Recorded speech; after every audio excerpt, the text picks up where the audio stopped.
प्रिय विद्यार्थियों नमस्कार। पिछले कालांशों से हम काव्यांग परिचय के अंतर्गत अलंकारों का अध्ययन कर रहे हैं। विगत कालांश में हमने अनुप्रास और उसके प्रमुख भेदों का विवेचन किया।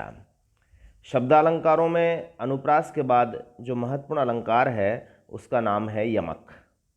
यमक का आशय क्या है, इसकी परिभाषा क्या है, तो इसके बारे में कहा गया है कि जब किसी शब्द की आवृत्ति एक से अधिक बार हो और भिन्न भिन्न स्थान पर अर्थ भी भिन्न भिन्न हो, वहाँ यमक अलंकार होता है। आशय क्या है, यानी शब्द तो एक होगा लेकिन उसकी जैसा ही शब्द दूसरी बार या तीसरी बार भी आएगा और दोनों ही जगह पर उसका अर्थ अलग अलग होगा।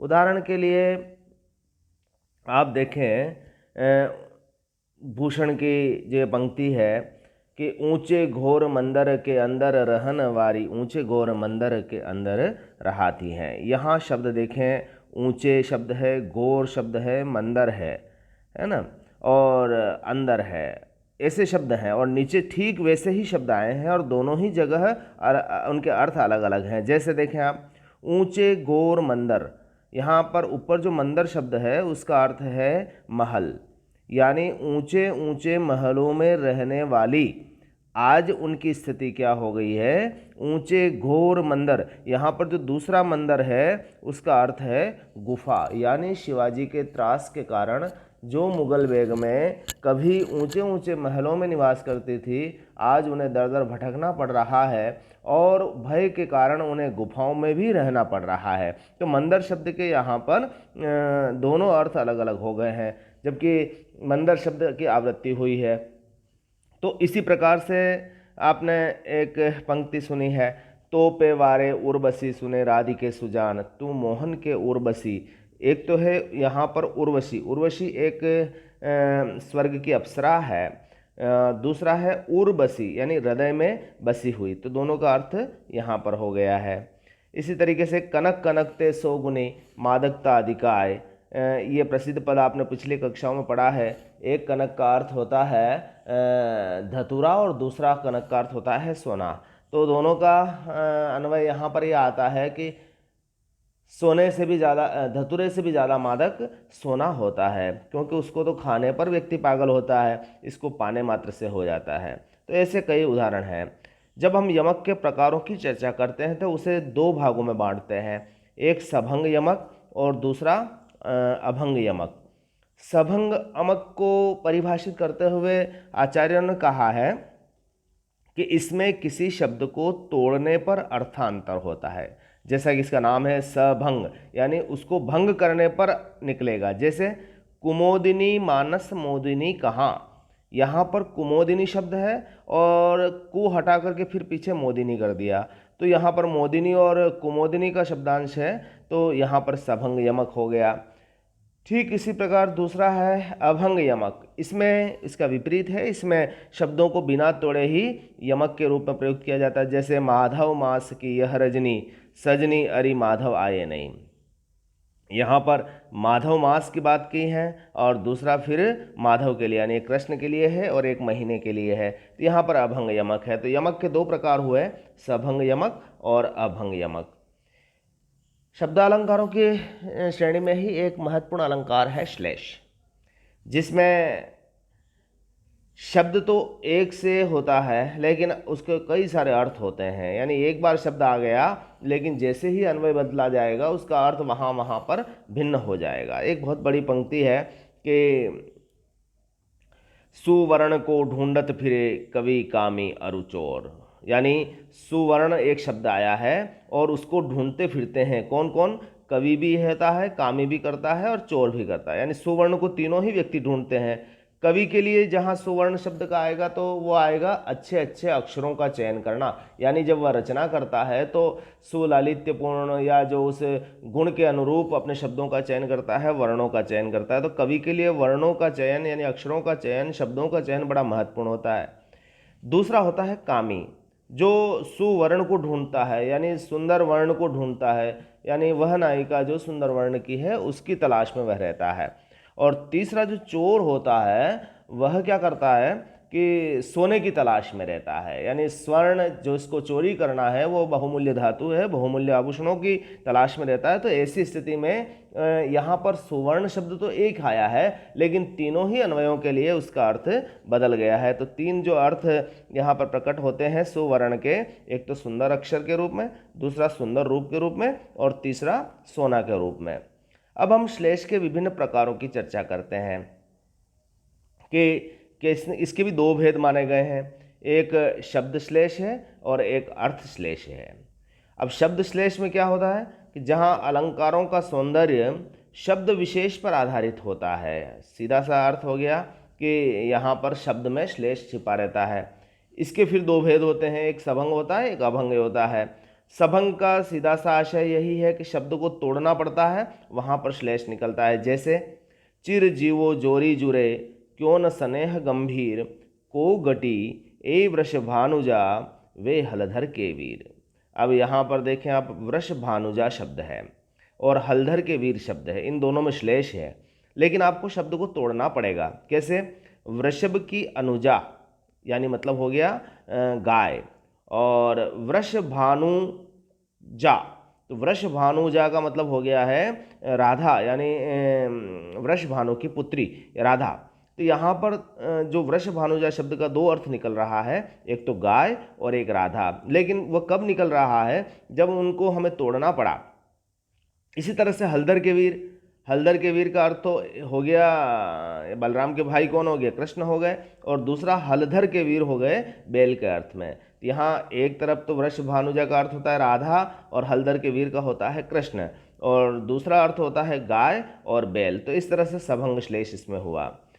अभंग श्लेष में शब्द एक होता है और उसके अर्थ कई निकल जाते हैं। जैसे इंद्र नीलमणि महाचषक था सोम रहित उल्टा लटका। आपके इस कामायनी की पंक्ति है ये, और इसमें सोम जो अर्थ है यहाँ पर हो रहा है कि एक तो होता है सोमरस और दूसरा होता है चंद्रमा। तो आकाश में चंद्रमा इस तरह से लटक रहा है जैसे सोमरस का प्याला हो, तो ठीक यहाँ पर है।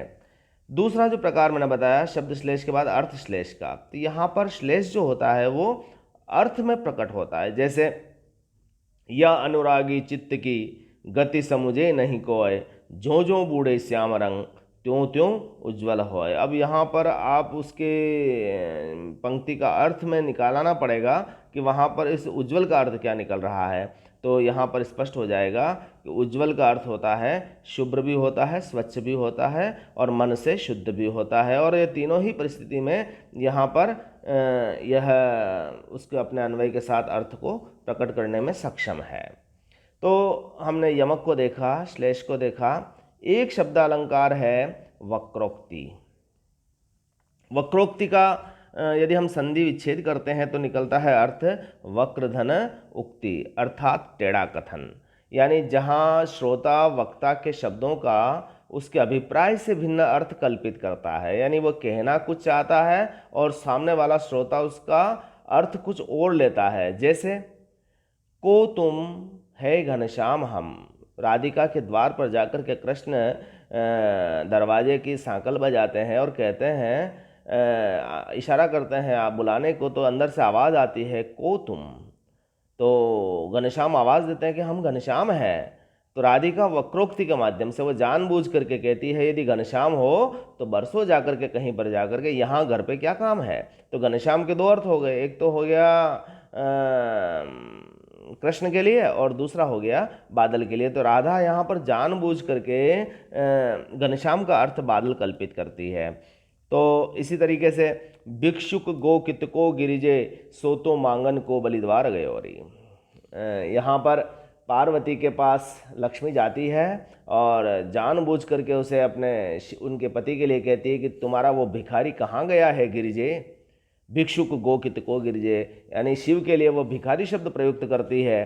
तो वह भी वाक्पटु है, वह भी बड़ी उसके मन की बातों को समझ जाती है तो वह ये कहती है पार्वती कि सो तो मांगन को बलिद्वार गयो रे, वो तो मांगने के लिए बलिद्वार पर गया। तब तो यहाँ पर अर्थ ये प्रकट हुआ कि भिखारी शिव नहीं, तुम्हारा पति कृष्ण है, एक विष्णु है। तो सो तो मांगन को बलिद्वार गयो रे, बलि के द्वार पर मांगने गया है, तो भिखारी तो वहाँ गया हुआ है। तो कहने का आशय यहाँ पर कथन की भंगिमा है और कथन का टेढ़ापन है, जहाँ पर एक तरह से व्यंग के रूप में उसको प्रयुक्त करते हैं। वक्रोक्ति के भी दो भेद हैं, एक श्लेष वक्रोक्ति, एक काको वक्रोक्ति। तो जो श्लेष वक्रोक्ति होती है उसमें श्रोता दो अर्थ वाले शब्द का दूसरा अर्थ ग्रहण करता है। जैसे को तुम हरि प्यारी, कहा वानर को पुरकाम। वही कृष्ण जब आवाज़ देते हैं तो अंदर से आवाज़ आती है तुम कौन हो, तो वो कहता है मैं हरि हूँ। तो हरि का एक अर्थ होता है वानर, तो राधा जानबूझ करके उसका अर्थ करती है वानर, जबकि हरि का अर्थ यहाँ पर स्वयं कृष्ण के लिए है। तो यहाँ तो हो गया श्लेष के रूप में। एक होता है काकु वक्रोक्ति, यानी कहने का जो लहजा होता है वह इस तरह से बदलता है जिसमें से वह अर्थ दूसरा बन जाता है। जैसे राम सीता को कहते हैं कि तुम सुकुमारी हो और तुम महलों में ही रहो, मेरे साथ वन में मत चलो। तो फिर वो क्या जवाब देती है कि मैं सुकुमारी नाथ वन जोगू, यानी मैं तो सुकुमारी हो गई हूँ और जो मेरे नाथ हैं वो वन के योग्य हैं, और तुम ही उचित तब, यानी तुम्हारे लिए तो तप उचित है और मोह कहाँ भोगूं, मतलब मेरे लिए भोग है। यानी कैसे है, तो ये कथन का लहजा मैं सुकुमारी नाथ और वन जोगू, मतलब कहने का आशय यहाँ पर बोलने का लहजा इस तरह से हो गया है जिससे काकु वक्रोक्ति हो गई है। यहाँ सुकुमारी शब्द का जो काकु के द्वारा क्या कर दिया गया, अभिप्राय ही बदल दिया गया। तो आज आपने इन तीनों ही अलंकारों को पढ़ा, यमक, श्लेष और वक्रोक्ति, और इसके विभिन्न प्रकारों को आपने देखा। तो ये अनुप्रास हुआ, यमक हुआ, श्लेष हुआ, वक्रोक्ति हुआ, ये सभी आपके पाठ्यक्रम में शब्दालंकार के रूप में दिए गए हैं, यानी शब्दों में जहाँ पर अलंकार पाया जाता है। तो परीक्षा की दृष्टि से यमक और श्लेष में अंतर पूछा जाता है, वक्रोक्ति को पृथक से अलग से प्रश्न बनता है, या कोई उदाहरण देकर भी पूछा जा सकता है कि भिक्षु कित को गो गुरिजे सो तो मांगन को। तो यहाँ पर उस पंक्ति को देकर के भी ये पूछा जा सकता है कि इस पंक्ति में कौन सा अलंकार है, और आपको उसी अनुरूप उसकी स्पष्टता देनी होती है और यह निकालना होता है कि यहाँ पर कौन सा अलंकार है और उसकी परिभाषा क्या है। तो मैंने इन तीनों अलंकारों को दिखाया। अगले कालांश में हम अर्थ अलंकारों को पढ़ेंगे। आज बस इतना है।